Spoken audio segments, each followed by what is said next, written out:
नमस्ते प्यारे बच्चों, जे एडवांस 2025 हो चुका है, उसके पेपर्स आ चुके हैं एंड मैं ज़्यादा टाइम न लेते हुए फटाफट से जितने भी क्वेश्चंस हैं उनके बहुत ही छोटे छोटे से सोल्यूशन, मतलब कम टाइम टेकिंग सोल्यूशन बनाने वाला आप लोगों को बताने वाला हूँ। ठीक है, तो ज़्यादा टाइम वेस्ट नहीं करते हुए शुरू करते हैं सीधा।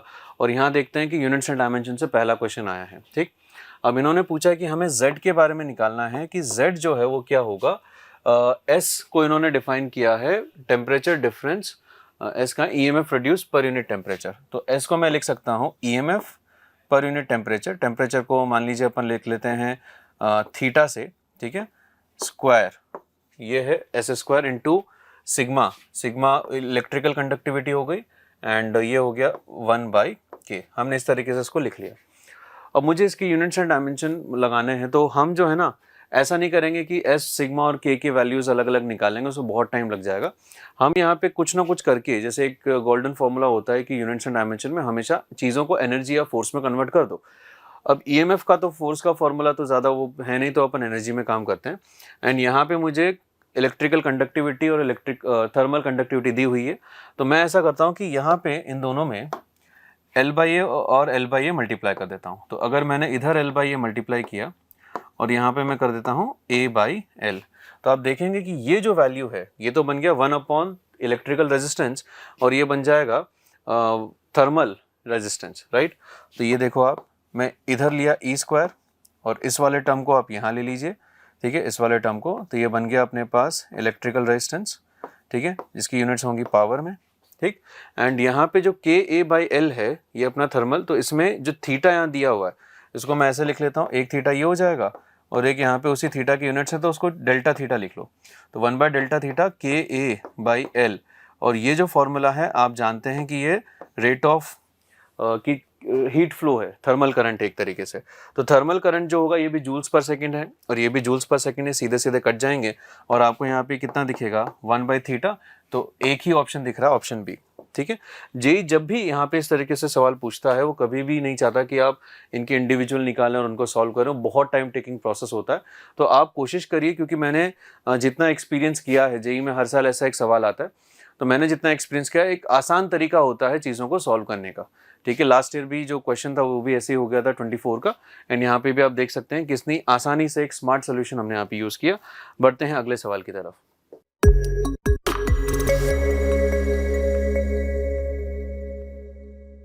जो नेक्स्ट क्वेश्चन है ये दो तरीकों से हम सॉल्व कर सकते हैं। एक मेथड है बच्चों गॉस लॉ, ठीक है ना, गॉस लॉ। एंड दूसरा तरीका यहाँ पे है जो गॉस लॉ से भी काफ़ी आसान है। आइए उसको समझते हैं। हम जानते हैं कि जब इसका देखेंगे कि अंदर वाला सिलेंडर, तो अंदर वाला जो सिलेंडर है ये पूरा, इस पूरे सिलेंडर पे जो चार्ज डिस्ट्रीब्यूटेड होगा वो होगा कैपिटल Q, ठीक है। एंड ये मान के चलने की L जो है काफ़ी लार्ज है, तो इसकी वजह से बाहर जो फील्ड होगी वो आप ये मान के चलिए कि उसमें एक सिलेंड्रिकल सिमेट्री होगी और वो किसी प्लेन के अंदर इस तरीके से फील्ड जा रही होगी, ठीक है। तो इसकी वजह से जो भी फ्लक्स निकलेगा बच्चों, अगर आप इसका टॉप व्यू बनाएंगे तो इसके टॉप व्यू में जो भी फ्लक्स निकलेगा, फील्ड लाइन जो है बराबर एंगल्स पे इधर से उधर निकल रही होंगी, बराबर एंगल्स पे बराबर अमाउंट ऑफ फ्लक्स निकलेगा, ठीक है। तो आपने टॉप व्यू देखा और टॉप व्यू देखने के बाद मुझे ये समझ में आया कि इस लाइन से यहां तक जो भी फील्ड लाइंस निकलेंगी वो इस क्रॉस सेक्शन से पास करेंगी, एंड यहां से यहां तक, ठीक है, जो भी फील्ड लाइंस निकलेंगी वो इस पर्टिकुलर क्रॉस सेक्शन से पास करेंगी। हम जानते हैं कि अंदर तो फील्ड जीरो है, ठीक है, अंदर फील्ड जीरो है और बाहर जो है, क्योंकि अर्थिंग की हुई है तो बाहर भी चार्ज कितना आ जाएगा -Q, और बाहर भी फील्ड कितनी हो जाएगी, जीरो हो जाएगी, ठीक। तो जो भी फील्ड है वो इन दोनों के बीच में प्रेजेंट है, राइट।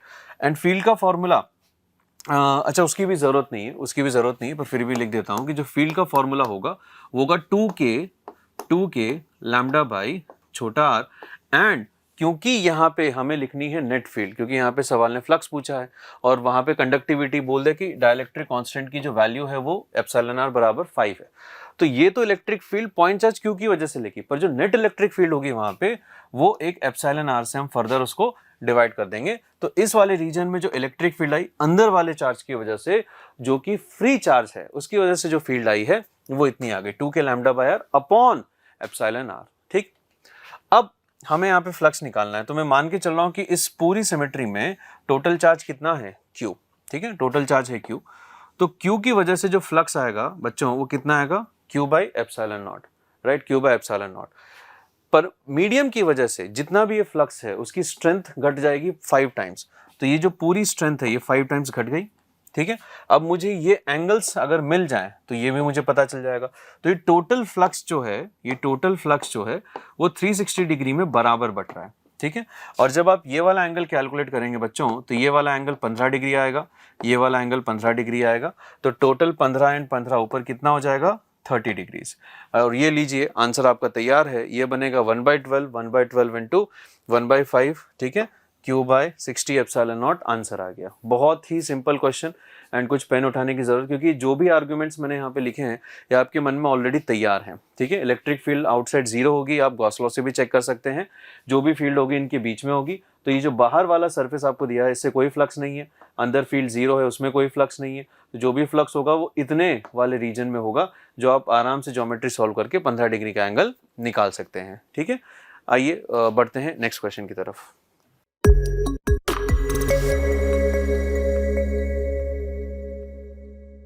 नेक्स्ट क्वेश्चन एक बहुत ही आसान सा सवाल है, इवन क्लास के इलस्ट्रेशंस इस पे कराए जाते हैं कि एक स्प्रिंग यहाँ पे है, एक स्प्रिंग यहाँ पे है और 2 स्प्रिंग्स अगर यहाँ पे लगा दी जाए तो क्या होगा। तो देखिए बच्चों, यहाँ पे जो स्प्रिंग कांस्टेंट है वो कितना है, ये K है और ये K है। तो इधर जो स्प्रिंग कांस्टेंट आपको दिख जाएगा क्योंकि दोनों पैरेलल में एक ही काम कर रहे हैं, तो यहाँ स्प्रिंग कांस्टेंट आपको कितना दिखेगा, 2K। अब ध्यान करिए कि जब हम इसको सॉल्व करते हैं, वो तरीका तो है, मैं इसका थोड़ा सा और शॉर्टर वर्जन बताने वाला हूँ, कि जब इस रॉड को आप थोड़ा सा इधर से शिफ्ट करते हैं तो ये वाला अगर मान लो x शिफ्ट होता है तो ये वाला 2x शिफ्ट होगा, 2x शिफ्ट होगा तो यहाँ पे अगर फोर्स जनरेट होता है kx, ठीक है, तो यहाँ फोर्स कितना जनरेट होगा, k इंटू 2x, ठीक। पर मुझे काम है टॉर्क से, और टॉर्क मैंने देखा कि यहाँ पे लेंथ अगर L/2 है तो इसमें मल्टीप्लाई होगा L/2 और इसमें मल्टीप्लाई कितना होगा, L। तो मैं मन ही मन अगर इसकी इक्विवेलेंट स्प्रिंग एक यहाँ पे लगा दूं और मैं चाहूं कि यार कितना स्प्रिंग कांस्टेंट इसका हो कि मुझे सेम काम दे दे, तो आप यहाँ पे देखो कि टॉर्क डबल है, ठीक है ना, लेंथ जो लीवर आर्म है वो डबल है एंड उसका एलोंगेशन भी डबल है। तो यहाँ पे अगर आप 4K की स्प्रिंग रख दें तो सेम एलोंगेशन एंड आधी लीवर आर्म के लिए सेम टॉर्क दे देगा। बात समझ में आ गई। तो यहाँ पे ये स्प्रिंग हो गई K और मैंने इसका बना दिया कि उस वाले सेटअप को मैं चेंज करके यहाँ पे रख देता हूँ K और यहाँ पे मैं रख देता हूँ इसको 4K। बात समझ में आ गई। और ये दोनों अगर पैरेलल में हैं तो ये कितना बन जाएगा, 5K। तो खेल खत्म। इधर आपको स्प्रिंग कांस्टेंट 2K दिख रहा है, सेटअप एकदम सेम है, बस स्प्रिंग कांस्टेंट का ही डिफरेंस है। तो जो F1/F2 होगा, F1/F2 होगा वो डायरेक्टली प्रोपोर्शनल होगा K1 और K2 के। तो ये अपन लिख देंगे स्प्रिंग कांस्टेंट K1, इधर स्प्रिंग कांस्टेंट K2। तो K1 में इफेक्टिव दिखा 5K, इधर दिखा 2K। ये लीजिए आंसर। सॉल्व कुछ किया ही नहीं मैंने तो बस ये देखा कि ऐसे क्वेश्चन बहुत बार किए हैं और ये मेरी ऑब्जर्वेशन रही है कि यहाँ पे अगर आप स्प्रिंग को इधर शिफ्ट करके सेम बना दें तो मुझे बस इसका इक्विवेलेंट स्प्रिंग कांस्टेंट पता चल जाए। उसके लिए मैंने 2 चीज़ों को ध्यान दिया। पहला तो ये है कि इसका जो डिफॉर्मेशन है, यहाँ पे x होगा तो इधर डिफॉर्मेशन 2x होगा। तो अगर मैं डिफॉर्मेशन कम कर रहा हूँ तो मुझे स्प्रिंग कांस्टेंट को 2 टाइम्स बढ़ाना पड़ेगा। दूसरी बात मुझे ध्यान रखना है टॉर्क का। यहाँ पे जो लीवर आर्म है वो डिस्टेंस इस वाले लीवर आर्म का डबल है। तो अगर मैं डिस्टेंस आधा कर रहा हूँ लीवर आर्म का तो भी मुझे फोर्स को डबल करना पड़ेगा। उसके लिए फिर से मैंने एक 2 मल्टीप्लाई किया। इसलिए इस स्प्रिंग को अगर मैं यहाँ लगा दूँ तो उसका इफेक्टिव स्प्रिंग कांस्टेंट 4K आएगा। ठीक है, तो जैसा कि देख सकते हैं रेशियो लेना है तो मुझे एक्चुअल नंबर की जरूरत तो है नहीं, और इस तरीके से फटाफट से आंसर आ गया। ठीक है, बढ़ते हैं आगे।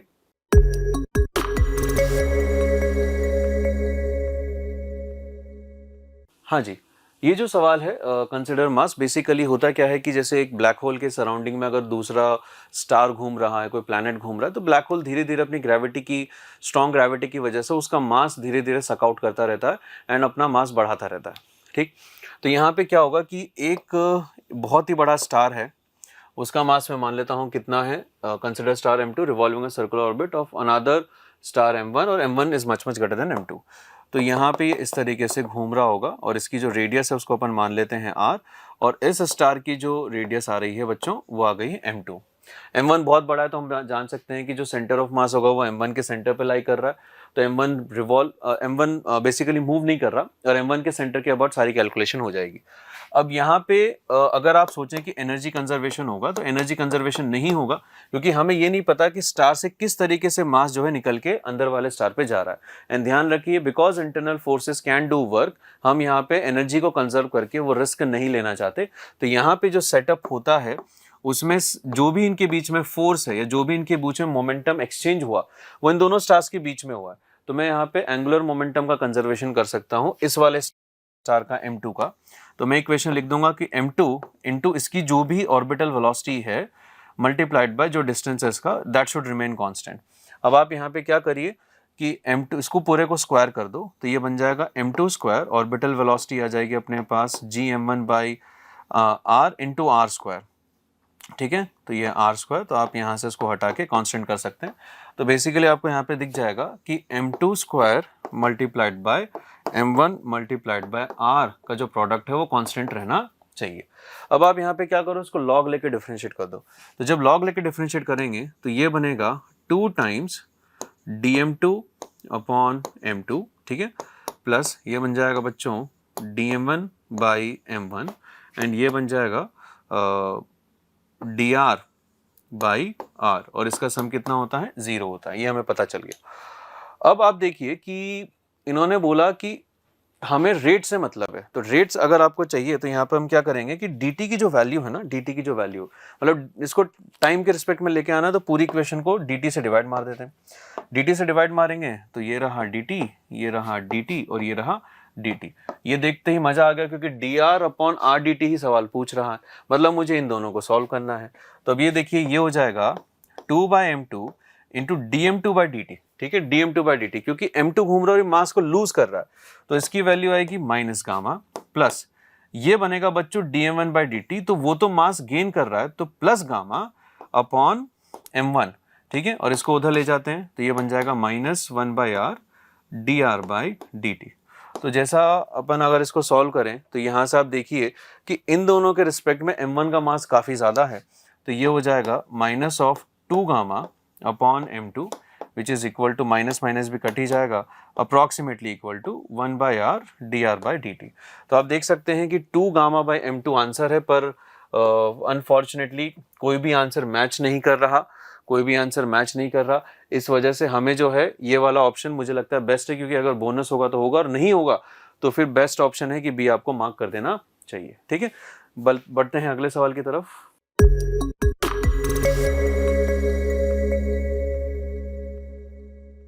हाँ जी, नेक्स्ट क्वेश्चन एक कंडक्टर का क्वेश्चन है, काफ़ी आसान सा क्वेश्चन है, तो देख लेते हैं। इन्होंने बोला है कि एक पॉजिटिव पॉइंट चार्ज है जो कि एक कंडक्टर से दूर रखा हुआ है इस डिस्टेंस पे, ठीक है, इनिशियल डिस्टेंस इनके बीच का 2r है, ठीक, एंड इसका वैल्यू आपको पता है 10 की पावर माइनस 8 कूलम्स आपको दिया हुआ है, ठीक है।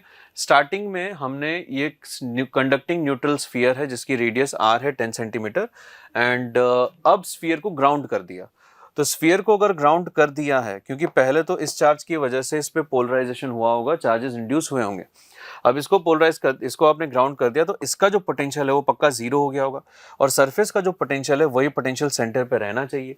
तो इस चार्ज के ऊपर जो इंड्यूस चार्ज आया होगा, let's call it some small q, ठीक है, स्मॉल क्यू उसको बोल देते हैं। तो आइएगा उसको सॉल्व कर लेते हैं कि स्मॉल क्यू की वैल्यू कितनी आने वाली है, ठीक है। तो पहली इक्वेशन हम यहाँ पे देखते हैं कि potential of the surface should be equal to potential of the centre, क्योंकि अंदर इलेक्ट्रिक फील्ड जीरो है, तो सेंटर का पोटेंशियल भी बच्चों को कितना दिखना चाहिए, जीरो दिखना चाहिए, जो कि सरफेस का पोटेंशियल है।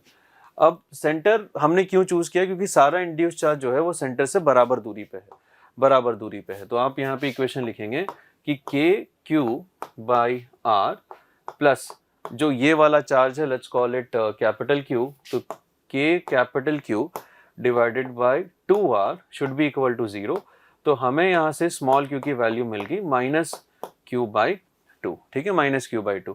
तो आप देख सकते हैं कि उसमें सब्सटीट्यूट करेंगे, it will become 5 nano coulomb, ठीक है। अब देखो लैंग्वेज में कैसा उन्होंने बोला है, ठीक, charge flowing from the sphere to the ground because of grounding is 5 nano coulomb. ये करेक्ट है, क्योंकि इस पे अगर नेगेटिव चार्ज आया तो चार्ज यहाँ से ऐसे फ्लो किया गया होगा, ठीक है, तो चार्ज नीचे आ गया। After grounding is remove the charge on the sphere is -5, क्योंकि देखो एक बार अगर आपने ग्राउंडिंग कर दी और सेटअप को चेंज बिल्कुल नहीं किया, तो हम अगर यहाँ से ग्राउंडिंग हटा देंगे तो चार्ज पे क्या फर्क पड़ेगा, क्योंकि यहाँ पे कोई रिलेटिव मोशन तो हुआ नहीं है। तो जो सी ऑप्शन है वो भी करेक्ट है, ठीक है। और अभी इस इंस्टेंट पे इवन ग्राउंडिंग हमने हटा दी है, तब भी कोई चार्ज का मोशन अगर नहीं हुआ तो इसका पोटेंशियल अभी भी कितना है, जीरो पोटेंशियल दिख रहा है, राइट। अब इन्होंने बोला कि ग्राउंडिंग हटा के इस चार्ज को अपन थोड़ा सा दूर ले गए, इस चार्ज को दूर ले गए 10 सेंटीमीटर से, मतलब अब जो यहाँ से यहाँ तक का डिस्टेंस है वो कितना हो चुका है, 3r। चलिए, before the grounding the electrostatic potential of the sphere is 450 volts. चलो इसको भी देख लेते हैं बिफोर द ग्राउंडिंग। तो बिफोर द ग्राउंडिंग में यहाँ पे जो भी इंड्यूस चार्ज था उसका नेट सम तो जीरो होगा। और ये तो बहुत ही सिंपल सा क्लास इलस्ट्रेशन है कि पोटेंशियल एट सेंटर अगर मुझे निकालना है तो वो तो होगा एक तो KQ/2R की वजह से, प्लस एक होगा जो भी इंड्यूस चार्ज आया बाई आर, तो इसकी वैल्यू तो जीरो ही हो जाती है।